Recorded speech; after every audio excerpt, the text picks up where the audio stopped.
अस्सलाम वालेकुम। काफ़ी दिन के वक्फे के बाद हमारे साथ हैं यूनस बलोच जमाली साहब। जर्मनी की बड़ी खबर है नाजरीन, बड़ी ज़बरदस्त किस्म की है। पूरी सुनिएगा ताकि आपको मुकम्मल मालूमात हो दें। जी अस्सलाम वालेकुम। जी वालेकुम अस्सलाम। सीर साहब कैसे हैं आप? शुक्र अल्हम्दुलिल्लाह। मामला ठीक बताइएगा तो? कि अब कैसी खबरें लेके आए हैं, लोग इंतज़ार कर रहे हैं कि जर्मनी की खबर कोई बताइएगा जी। जी बेसिकली जर्मनी की खबर ये है कि जर्मनी का जो पासपोर्ट है, जर्मन नेशनल पासपोर्ट जिसे कहा जाता है, बुंडस राइजे पास, जी। उसकी रैंकिंग जो हुई है उसके मुताबिक वो टॉप 10 में शामिल है और नंबर 3 पर उसकी पोजीशन बरकरार रही है। अच्छा।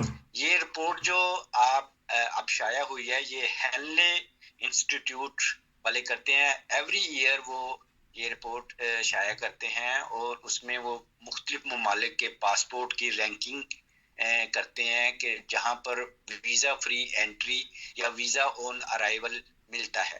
और ये सारा कुछ इंटरनेशनल एयरलाइन ट्रांसपोर्ट एसोसिएशन की तरफ से ये रिकॉग्नाइज होता है, जिसे उर्फ आम में अयाटा कहते हैं जी। अयाटा वालों की तरफ से ये लिस्ट जारी होती है। और इसमें आपको बड़ी मजे की बात बता रहा हूँ, भी बड़ा मशहूर है और जापान का नाम भी बड़ा मशहूर है। अब पिछले 3 साल से जो दुनिया के टॉप 3 पासपोर्ट माने जा रहे हैं, वो ना तो अमेरिका के हैं, अमेरिका बरे आजम मेरी मुराद है, ना यूरोपियन बरे आजम के हैं। तो फिर कौन से बरे आजम के वो टॉप 3 ममालिक हैं? वो बरे आजम एशिया है। अच्छा। जापान नंबर 1 पर है। अच्छा। जापान के सिटीजन, जापान के नेशनल जिनके पास जैपनीज पासपोर्ट है, वो दुनिया के 193 कंट्रीज में, 193 कंट्रीज में विदाउट वीजा या with visa on arrival travel कर सके हैं। अच्छा। दूसरे नंबर पर आती है एक छोटा सा कंट्री है जो समझ ले पाकिस्तान एक का इलाका है, फैसलाबाद, उससे बड़ा कंट्री नहीं है। अच्छा। उसका नाम है सिंगापुर। अच्छा। और इसके साथ ये दूसरे नंबर पर ज्वाइन करता है साउथ कोरिया। अच्छा। साउथ कोरिया और सिंगापुर 192 कंट्रीज में विदाउट वीजा और या वीजा ऑन अराइवल ट्रैवल कर सकते हैं। तो अब आते हैं जर्मनी के ऊपर। जर्मनी पर है और पिछले 2 सालों से मुसलसल नंबर 3 पर अपनी पोजीशन बरकरार रख रहा है। कुछ साल कबल जर्मनी टॉप नंबर 1 पर भी था। अच्छा। लेकिन अब रैंकिंग में थोड़ा फर्क पड़ा है। तो जर्मनी और स्पेन दोनों ममालिक की रैंकिंग नंबर 3 है और इनकी ममालिक की तादाद 190 है। फिर उसके बाद Finland, Italy, Luxembourg 199, Austria, Denmark, Netherlands, Sweden ये 188। अच्छा। और छठे नंबर पर फ्रांस, आयरलैंड, पुर्तगाल और यूके। यूके की रैंकिंग कभी किसी जमाने में नंबर 1 पर होती थी, अब वो डाउनग्रेड होके 6ठी पोजीशन पर है। ठीक। और माहिरीन का ख्याल है कि ये कभी भी अब दोबारा नंबर 1 पोजीशन पर नहीं जा सकेगा, क्योंकि ये कहते हैं ना, सुकड़ते सुकड़ते सूरज खत्म होता जा रहा है। अब इनकी जो है ना तवानाई खत्म हो रही है। और खासतौर पर इन्होंने जब से ब्रेक्सिट किया है उसके बाद तो ये डाउनग्रेड होते जा रहे हैं। फिर नंबर 7 पर बेल्जियम, चेक रिपब्लिक, न्यूजीलैंड, नॉर्वे, स्विट्जरलैंड और यूएसए है, जो 186 कंट्रीज में जा सकते हैं। ऑस्ट्रेलिया, कनाडा, यूनान, माल्टा ये 8वीं पोजीशन पर हैं और 185 ममालिक में ट्रैवल कर सकते हैं। इसी तरह हंगरी, जिसे आप डोइच में उंगारन कहते हैं, एक इंतहाई नापसंदीदा और इंतहाई नागवार टाइप का ये मशरकी यूरोप का मुल्क है। उसकी पोजीशन देख लें, 9वें नंबर पर है। अच्छा। उसने पोलैंड के साथ मिलके ये 184 कंट्रीज में वो जा सकते हैं। फिर एक और 2 मुख्तलिफ कंट्रीज हैं, वो भी ईस्ट यूरोपियन है, उनकी पोजीशन 10वें नंबर पर है, आ गई है। लिथुआनिया और स्लोवाकिया। अच्छा।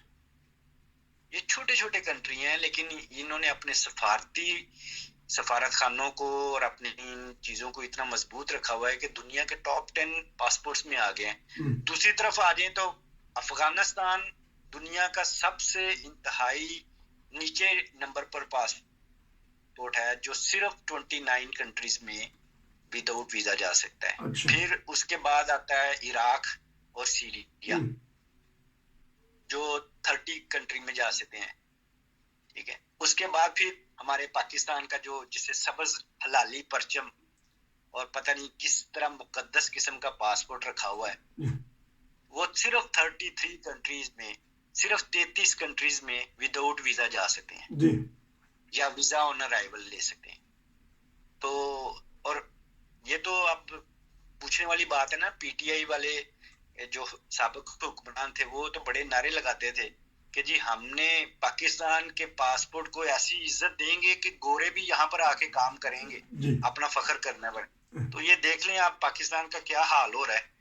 और ये तो थी मैंने आपको वर्ल्ड रैंकिंग लिस्ट में ये ताजा तरीन रिपोर्ट। मैं सवाल कर लेता हूँ इसी दौरान कि क्या वजह है ये कहाँ से रैंकिंग निकालते हैं, क्यों शोहरत मिलती है, और ये आया सफारती जो सी जदोजहद उसमें कोई होता है, या ये नापसंदीदगी की वजह है? कि वजह ये भी नाज़रीन को बता दें कि क्या वजह है कि इन लोगों को पसंद किया जाता है, और ये बताएं कि वहाँ जाके ये वीज़ा लेते हैं एयरपोर्ट पे जाके, जापान वगैरह जिस तरह आपने बताया, या जर्मनी वगैरह? जैसे मैंने आपको बताया कि ये वर्ल्ड रैंकिंग लिस्ट होती है, और ये आपके पासपोर्ट्स की जो सफारतकारी है उसको ये शो करते हैं कि वीजा विदाउट वीजा और वीजा ऑन अराइवल आपको मिलता है।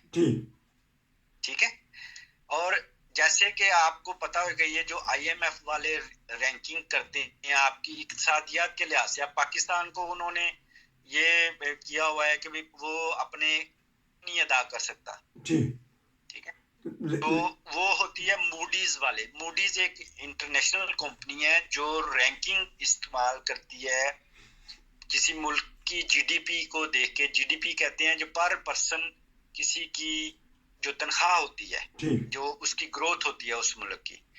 और ये जो पासपोर्ट की रैंकिंग है इसमें भी जीडीपी को मद्देनजर रखा जाता है, किसी मुल्क की पर पर्सन की उसकी औसतन सालाना आमदनी को भी मद्देनजर रखते हैं। फिर उस मुल्क के औसतन सालाना ट्रैवलिंग के भी देखते हैं कि दुनिया में कितने ज्यादा लोग ट्रैवल करते हैं इस मुमालिक से।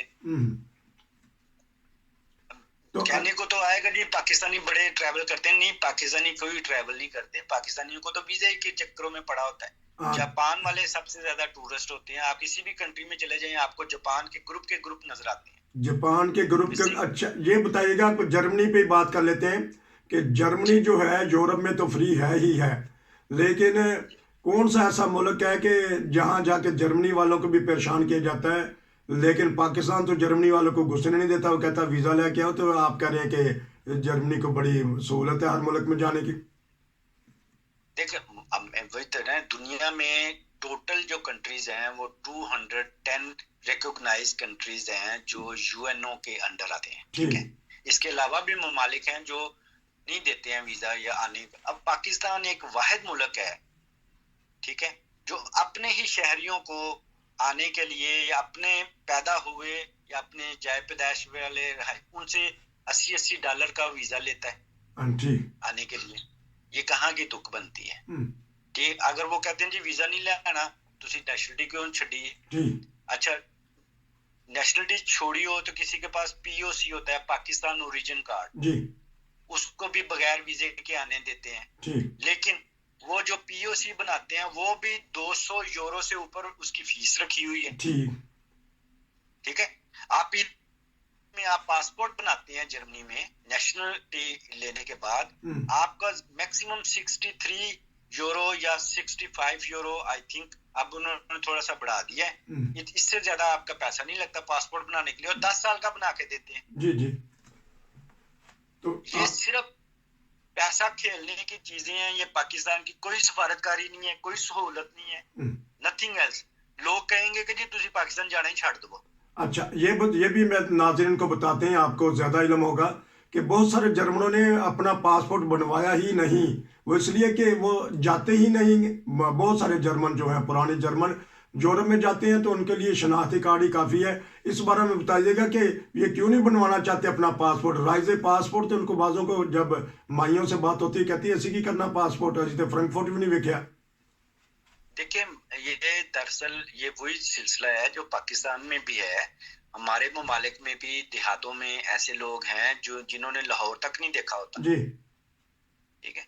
इसी तरह यहाँ जर्मन में जो पुराने लोग रहते हैं, उन्होंने अपने इलाके से अगर फ्रैंकफर्ट शहर में विजिट करना होता है तो वो 6-6 महीने पहले प्लानिंग कर रहे होते हैं ठीक। कि ਅਸੀਂ फलाने दिन इस वक्त ऐसे जाएंगे, इस वक्त ऐसे जाएंगे, ये करेंगे, फलानी बस पे बैठना है।